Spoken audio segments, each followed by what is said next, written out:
साथ का महीना है ना, जितने यहाँ बैठे और जितने आस्था चैनल पर सुन रहे और जितने फेसबुक यूट्यूब पर कथा श्रवण करना, प्रयास करना, बैसाख के महीने में मिट्टी के पात्र में जो रात्रि भर जल रखा हो, मिट्टी के पात्र में अगर आपके पास में घड़ा हो, हंडा हो, नी हो, तो दिया हो, दीपक हो, कुल्लड़ हो, कोई भी तुम्हारे पास में जो मिट्टी का पात्र, उसमें जल भरना।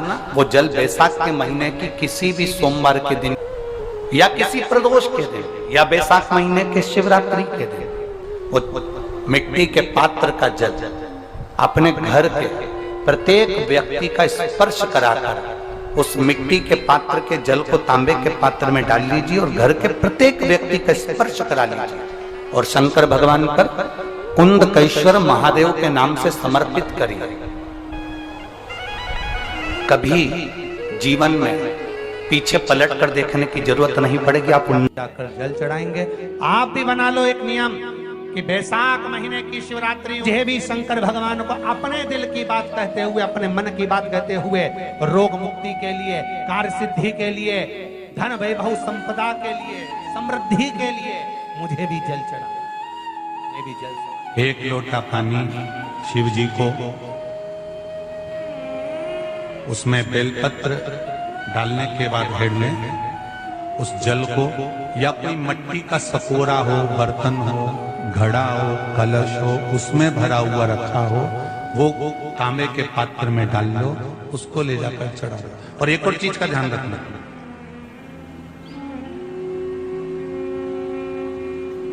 अगर असाध्य रोग, जैसे ऐसा रोग हो जो समाप्त नहीं हो रहा हो, कैंसर, किडनी, लीवर, या किसी का डायलिसिस चल रहा हो, या लीवर काम नहीं कर रहा हो, या शरीर की कोई हड्डी जुड़ नहीं रही हो, तो जो जल शिवजी को लोग चढ़ा रहे हैं वो जल को आचमन कर लेना। और आचमन शंकर भगवान की छोटी बेटी अशोक सुंदरी के नाम से करना, उसका आचमन केवल अशोक सुंदरी के नाम से। और शंकर भगवान की सबसे छोटी लड़की अशोक सुंदरी नंदनवन में पैदा हुई, जन्म लेती, नंदनवन में जन्म लेती। नंदनवन मतलब काशी। घर के छोटे बच्चों को भी बोलो, बड़ों को भी बोलो, बुजुर्गों को भी बोलो, चलो एक लोटा पानी चढ़ा के आते हैं, चलो। अगर कैंसर का रोग है या किडनी या लीवर या बुखार, पेट से जुड़ा हुआ, सिर से जुड़ा हुआ, कंधे से जुड़ा हुआ या घुटने से जुड़ा हुआ, या रीढ़ की हड्डी में कहीं पानी भरा गया हो, या कमर झुक रही हो, कोई भी रोग उधर से लेकर शरीर के अंदर नहीं भागता है और वो बेकार हो रहा है, तो बैसाख का महीना चल रहा है। राकेश देवी जी, बैसाख का महीना चल रहा है। बैसाख के महीने की शिवरात्रि के दिन, बैसाख के महीने की जो शिवरात्रि आएगी, हर महीने शिवरात्रि आती है, तो बैसाख की जो शिवरात्रि है, इस शिवरात्रि के दिन सुबह 8 बजे से लेकर 11 बजे के बीच में एक लोटा पानी, उसमें थोड़ा सा बेल का फल मिल जाए, उस फल का थोड़ा सा भाग, या तो बेल का फल का अगर छिलका मिल जाए तो उसमें पानी भरकर तांबे के लोटे में डाल लो, या बेल का फल नहीं मिले तो बेलपत्री को लेके उसमें डुबो दो और डुबो के बेलपत्री को बाहर निकाल दो। वो पानी भगवान शंकर को शिवरात्रि के दिन, बैसाख महीने की जो शिवरात्रि है, बैसाख के महीने में प्रत्येक महीने शिवरात्रि आती है, बैसाख के महीने की शिवरात्रि के दिन सुबह 8 बजे से लेकर 11 बजे के बीच में शंकर भगवान को अपना रोग और बीमारी का बोलकर शंकर भगवान को जल समर्पित कर आ जाओ। बाबा पर विश्वास रखकर चढ़ाना, धीरे धीरे ठीक हो जाओ। शिव के भगवान शिव की सुबह के समय जाकर, और अगर बेलपत्री का पानी नहीं मिले तो मिट्टी के पात्र का पानी, आपको कथा में कहा है, मिट्टी के पात्र का पानी, वो भी शंकर भगवान को समर्पित कर सकते। जल बैसाख के महीने में शंकर पर शीतल जल समर्पित कर देने से शरीर के रोग समाप्त हो जाते हैं और रोग टिकता नहीं। शीतल और अगर शीतल जल का दर्शन करना हो तो कभी महाकालेश्वर अवियल, कभी आप लोग लाइव दर्शन करते हो महाकाल के, तो महाकाल के दर्शन करेंगे तो बैसाख महीने में 5-5 घड़े मिट्टी के महाकाल राजा के ऊपर बांध दिए जाते हैं जल चढ़ाने के लिए। कभी आप लोग चकलेश्वर महादेव जाए मथुरा वृंदावन में गिरिराज जी की परिक्रमा, चकलेश्वर महादेव पे 5-5 मिट्टी के घड़े शिव जी के ऊपर बांध दिए जाते हैं। कभी काशी जाएं तो वहां पर मिट्टी का घड़ा शिव जी के ऊपर रख दिया जाता है। क्यों? क्योंकि वो मिट्टी के पात्र का जल जब बैसाख के महीने में शिव पर गिरता है तो जो उस जल को समर्पित करता है वो रोग से मुक्त हो जाता है, बड़ी बीमारी में घिरता नहीं। जयंत ब्राह्मण के मुख से श्रवण कर लिया था कि बैसाख महीने में अगर शिवरात्रि पड़े और उस शिवरात्रि पर एक कलश का पात्र, लोटा तांबे का या मिट्टी में रखा हुआ जल पात्र में लेकर एक बेलपत्र का छोटा सा भाग उसमें छुआया हुआ, और फिर निवेदन कर रहा हूं अगर बेलपत्र उस दिन नहीं मिले तो पात्र लेकर चले जाना मंदिर में।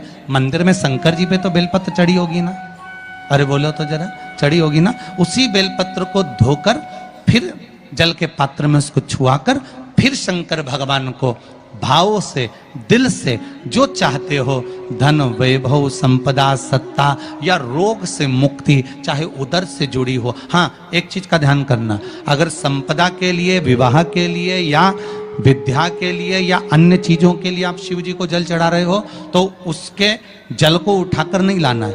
और अगर रोग के लिए जल चढ़ा रहे हो कि मुझे ये तकलीफ है, घर में ये बीमारी चल रही है या रोग चल रहा है या किडनी का या लीवर का या कैंसर का या ब्लड प्रेशर का, तो जो जल तुमने समर्पित करा उसको लेकर आकर आचमन भी करना। कौन से दिन? जम के बोलो जरा। शिवरात्रि। शंकर कह रहे हैं, माँ उमा से, माँ पार्वती से, मेरा महेश कह रहा है, मेरा बाबा भोलेनाथ, मेरा बाबा विश्वनाथ, मेरा त्रिकालदर्शी कैलाशी अविनाशी कह रहा है कि हे पार्वती,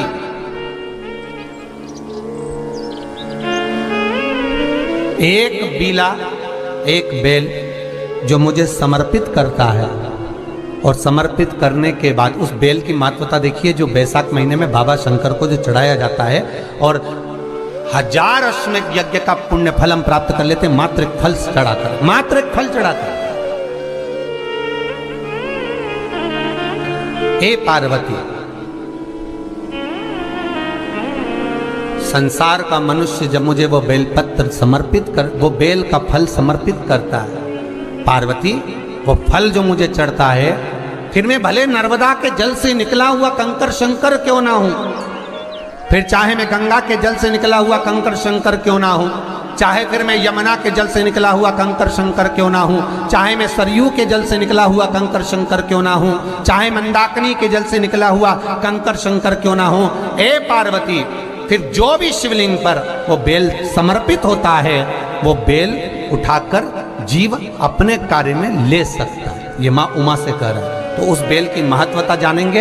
अब अपन उस बेल को जानने के लिए वापिस स्कंद पुराण में चले तो स्कंद पुराण में लिखा हुआ है कि जो बेल बैसाख के महीने में शंकर को चढ़ाया जाता है वो बेल का फल उठाकर रख लिया जाता है। बैसाख के महीने में उस चढ़े हुए, बाकी का आपको बेल का फल खाना हो तो बात दूसरी, पर चढ़ा हुआ जो बेल का फल है वो पूरा बैसाख नहीं खाना। बैसाख के बाद में अगला जो महीना आए उस महीने के अंदर उस फल के अंदर का गुर्दा निकालकर उसको सुखा लीजिए, और सुखाकर जिस व्यक्ति को पत्थरी की बीमारी हो और जिस व्यक्ति को पेट में बहुत भोजन पचता ही नहीं है, पूरा शरीर पाचन क्रिया बेकार हो गई, उस व्यक्ति को केवल 7 दिन तक शंकर पर चढ़ा हुआ वो बेलपत्र प्रदान कर दीजिए। पत्थरी भी बाहर और पाचन क्रिया भी ठीक, जिंदगी भर तकलीफ नहीं। उस बैसाख में उस फल की इतनी महत्वता बाबा भोलेनाथ स्कंद पुराण, लिंग पुराण, नर्मदा पुराण, पद्म पुराण के अंतर्गत, शिव महापुराण के अंतर्गत वर्णन कर उसकी महत्वता है। वो बेल का फल साधारण नहीं हो सकता। अब मंदार का जो पुष्प होता है, आंकड़े का जो फूल होता है, एक सफेद कलर का भी होता है और एक गुलाबी कलर का भी होता है। देखा है आप लोगों ने? बोलो, जम के बोलो, देखा है ना?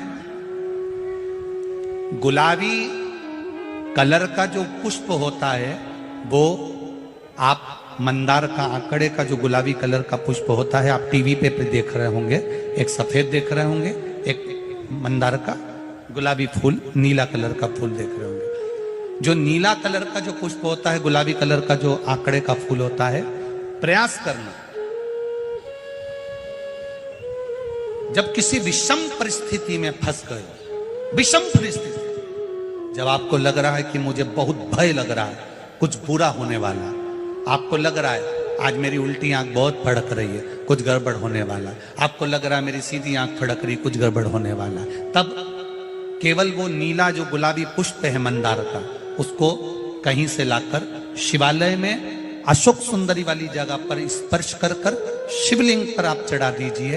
आपकी विषम परिस्थिति कैसी भी होगी वो रास्ता बनाकर बाहर निकल जाएगी। आपको फंसना नहीं, परेशान नहीं। मंदार आंकड़ा, सफेद आंकड़े का पुष्प भी भगवान शिव को समर्पित होकर,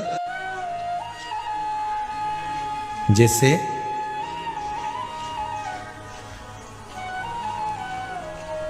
बेले के फल का गुर्दा, बेल का जो फल होता है, बेलपत्री का फल, उसका जैसे गुर्दा, उसके अंदर का जो भाग होता है बेल का, वो गुर्दा।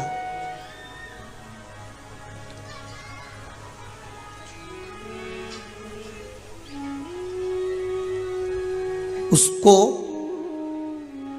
अग्नि में जलाकर उसकी भस्म तैयार कर कर छान कर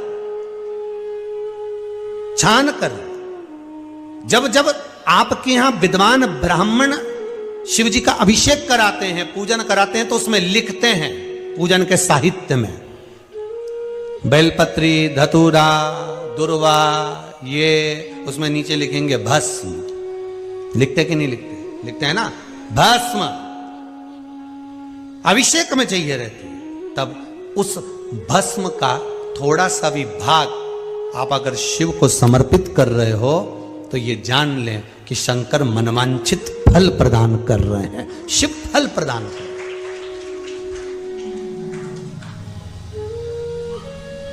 महाराज,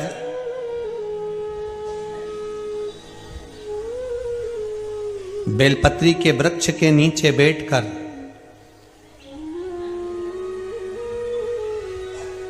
हाथ में एक बेलपत्र का पत्ता रखकर आप पंचाक्षर मंत्र नमः शिवाय, ओम नमः शिवाय या श्री शिवाय नमस्तुभ्यम या महामृत्युंजय मंत्र का स्मरण कर रहे हो, पर डंडी का भाग अपनी ओर, बेलपत्र की बीच वाली पत्ती का भाग बीच वाली उंगली की ओर रखकर अगर आप स्मरण कर रहे हैं और अपनी कामना कर कर बेलपत्री के वृक्ष के नीचे बैठकर उस पत्ते को सम्मुख रखकर बाबा से विनय कर कर एकांत में उस बेलपत्री के वृक्ष की छांव में, बेलपत्री के वृक्ष की छांव आप कामना कर कर उस पत्ते को शंकर भगवान के ऊपर समर्पित कर रहे हैं, तो ये जान कर रखें कि पार्वती और शिव का मिलन करवा रहे हैं और अपनी मनवांछित फल कामना पूर्ण करवा रहे हैं। क्योंकि शिव और पार्वती का जब मिलन होता है, शंकर पार्वती जब एक दूसरे के सम्मुख में होते हैं, शिव और पार्वती जब एक दूसरे के सामने अपने बच्चों के कारण एक दूसरे के सम्मुख में आते हैं, तो उनके चेहरे पर प्रसन्नता का भाव आ जाता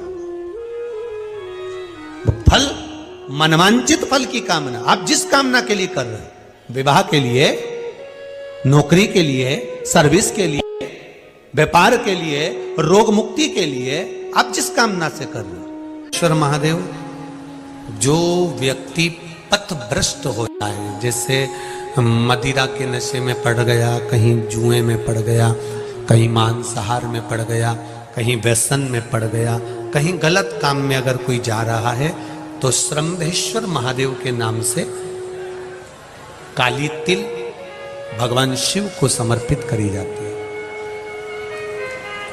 महाराज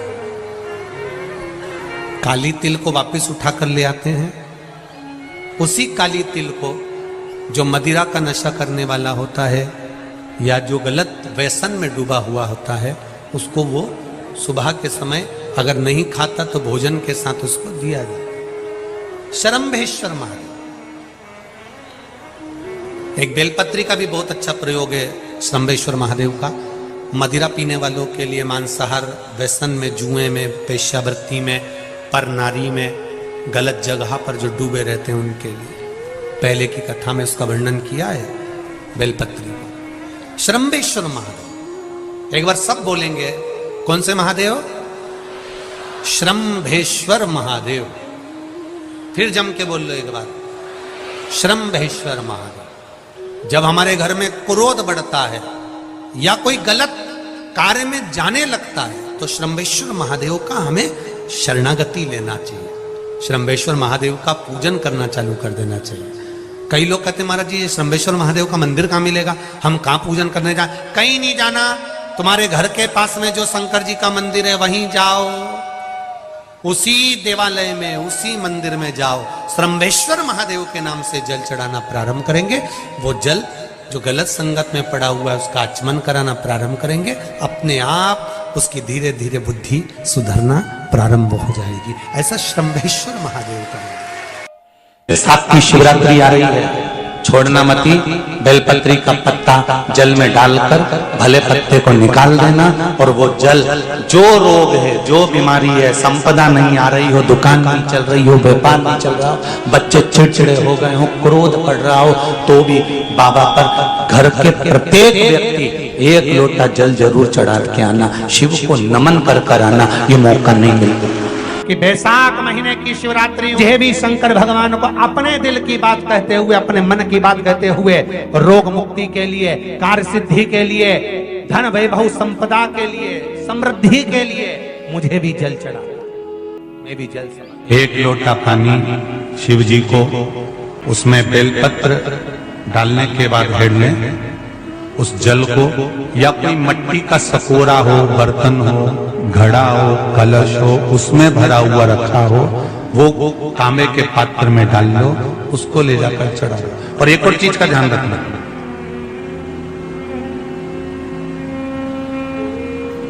अगर असाध्य रोग, जैसे ऐसा रोग हो जो समाप्त नहीं हो रहा हो, कैंसर, किडनी, लीवर, या किसी का डायलिसिस चल रहा हो, या लीवर काम नहीं कर रहा हो, या शरीर की कोई हड्डी जुड़ नहीं रही हो, तो जो जल शिवजी को लोग चढ़ा रहे हैं वो जल को आचमन कर लेना। और आचमन शंकर भगवान की छोटी बेटी अशोक सुंदरी के नाम से करना, उसका आचमन केवल अशोक सुंदरी के नाम से। और शंकर भगवान की सबसे छोटी लड़की अशोक सुंदरी नंदनवन में पैदा हुई, जन्म ली, नंदनवन में जन्म। नंदनवन मतलब काशी। घर के छोटे बच्चों को भी बोलो, बड़ों को भी बोलो, बुजुर्गों को भी बोलो, चलो एक लोटा पानी चढ़ा के आते हैं, चलो।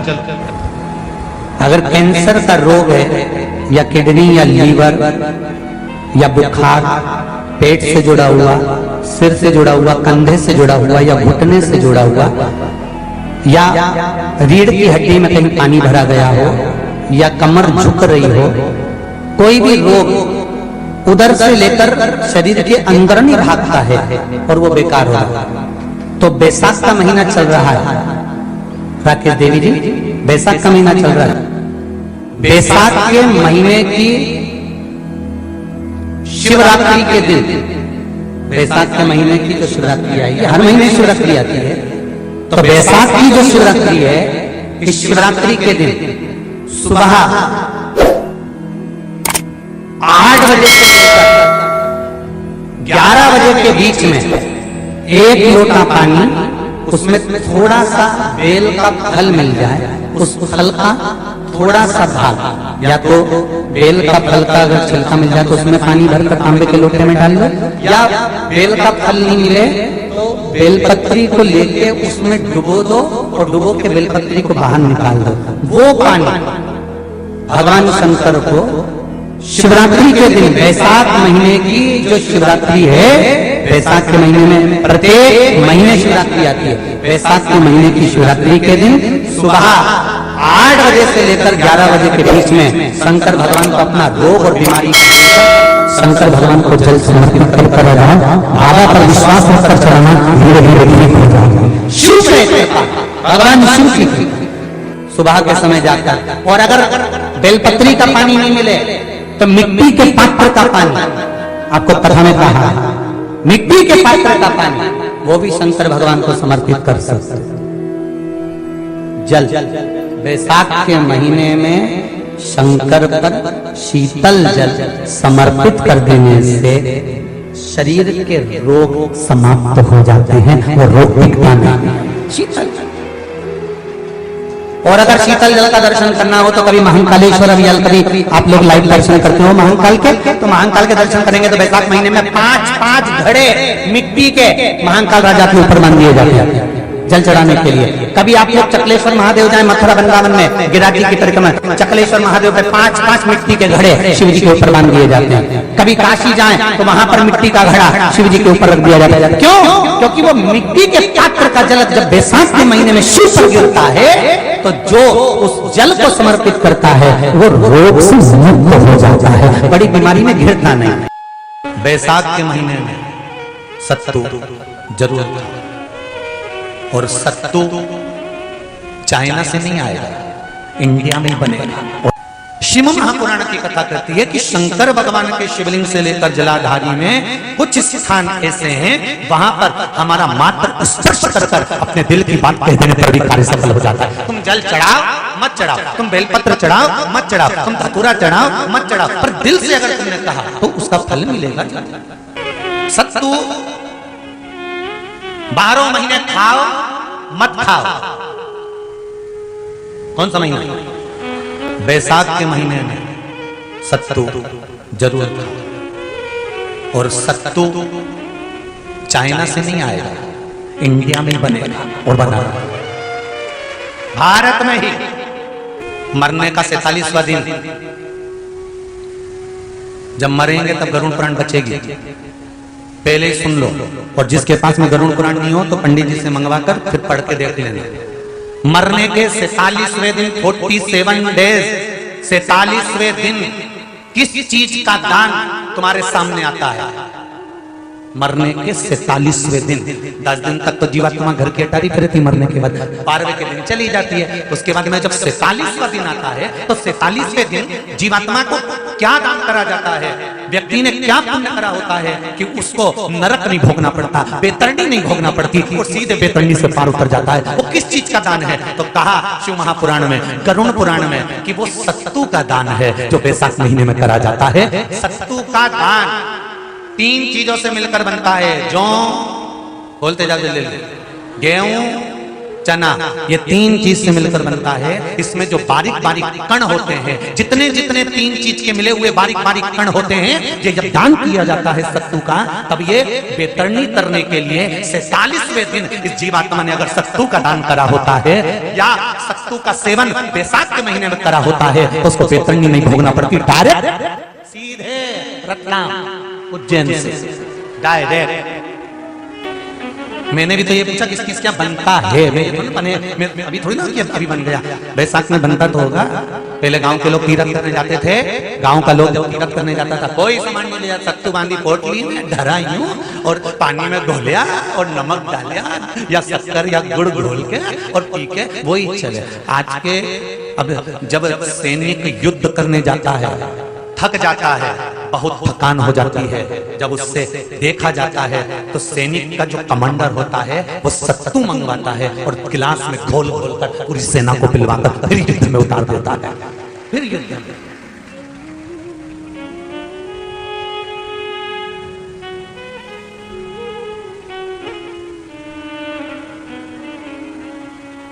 साधारण नहीं है महाराज। सत्तू में जितने बारीक बारीक कण होते हैं, जितने बारीक बारीक कण, अब तुम्हें काम करना, अभी जब फ्री हो तो एक कागज पे रख के सत्तू का एक कण गिनना है, 1 2 3 बारीक बारीक गिनते रहना जरा। तो तुम्हारा क्या जाए गिनने में? भगवान कृष्ण के हाथ में पट्टी बंधी थी तो उनने भी तो रुक्मणी को गिनने को दिया था, जरा गिन तो जरा इसमें कितने धागे हैं। रुक्मणी जी ने कहा इसमें 9,999 धागे हैं। भगवान ने कहा बस यही 9,999 मुझे द्रौपदी को वापिस लौटाना है। गिनती लगा लो, अभी अभी लगा लो, ऊपर तो भगवान गिन के बता ही देगा कि तुमने जो सत्तू दान करा था, तुमने जो सत्तू खाया था, तुमने जो सत्तू भगवान को दिया था, सत्तू का लड्डू बनाकर तुमने बैसाख महीने में भगवान की जो पूजन करी थी, तो अमावस्या के दिन, पूर्णिमा के दिन या क्षय तृतीया के दिन तुमने जो सत्तू दिया था, भगवान तो गिनती बता देगा कि सत्तू में कितना कण था।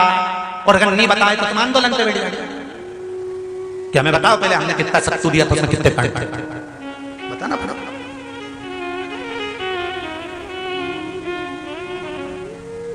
एक एक शिव की आराधना में चांगुना ने एक लोटा जल भरा, उसमें थोड़ा सा चंदन डालकर बेलपत्री के वृक्ष के नीचे ले जाकर डाल देती, थोड़ा सा जल बचाकर शिव जी को डाल देती। शंकर भगवान ने एक दिन चांगुना के सामने मन में विचार प्रकट करा और पार्वती जी से कहा, पार्वती एक बात समझ में नहीं आती, आधा जल ये बेलपत्री को देती है, आधा जल मुझे देती है। जब आधा जल मुझे देती है तो मुझे बड़ा गुस्सा आता है, क्योंकि बच्चे और बूढ़े ये दोनों एक समान हैं।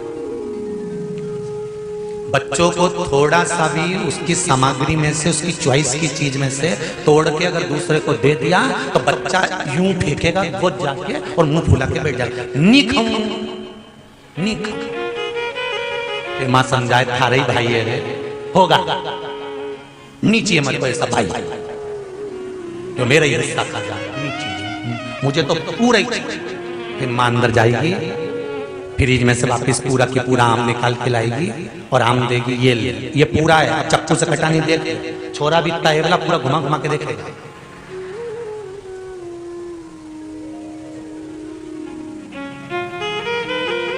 पूरा देख लिया तब नहीं।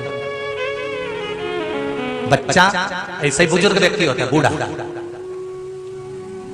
पति को भोजन दिया तो उसमें चटनी रख दी, जीरा मन रख दिया, पापड़ सेक के रख दिया, और बुढ़ा व्यक्ति जब भोजन करा तो उसमें कहीं नहीं, तो बूढ़े की निगाह में तो आ ही जाता है कि बताओ अपनी तो वैल्यू घस गई। तो बच्चे के मन में और बुजुर्ग के मन में आ जाता है, बच्चा और बूढ़ा एक साथ। भगवान ने कहा ये आधा जल कहां ढोल के आती है? पार्वती जी ने कहा उसके संतान नहीं है, इसलिए वो बेलपत्री की भी आराधना करती है और आपकी भी आराधना करती है। ठीक है,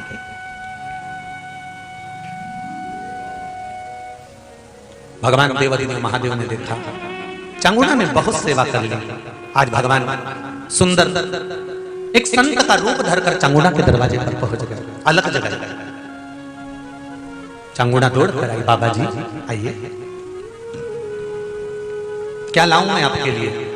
भिक्षाम देहि, भिक्षाम देहि। बाबा ने सब दूर से भिक्षा ली और चांगुना जैसी परात भरकर रानी चांगुना देवी खूब सारा सामान लेकर आई, तो बाबा ने मना कर दिया, मैं आपके हाथ की भिक्षा नहीं ले सकता, मुझे नहीं लेना है। क्यों? कहा आपकी संतान नहीं है, आपकी औलाद नहीं है, संतान नहीं है, और अगर आपकी संतान नहीं है तो आपके हाथ की भिक्षा लूंगा तो मैं भिक्षा लेकर जाऊंगा कहां? मुझे आपके हाथ की भिक्षा नहीं चाहिए। इतने में चांगुना ने उस संत के चरण पकड़े और संत के चरण पकड़कर चांगुना कहने लगी, देखिए बाबा जी, जन्म मरण और परण ये तो तीन देवादिदेव महादेव के हाथ में है, संतान देना और ना देना ये शिव जी के हाथ में है, शंकर के हाथ। तो ये शमी के 21, 11 या 31, आपको ज्यादा प्रॉब्लम है तो 31 पौधे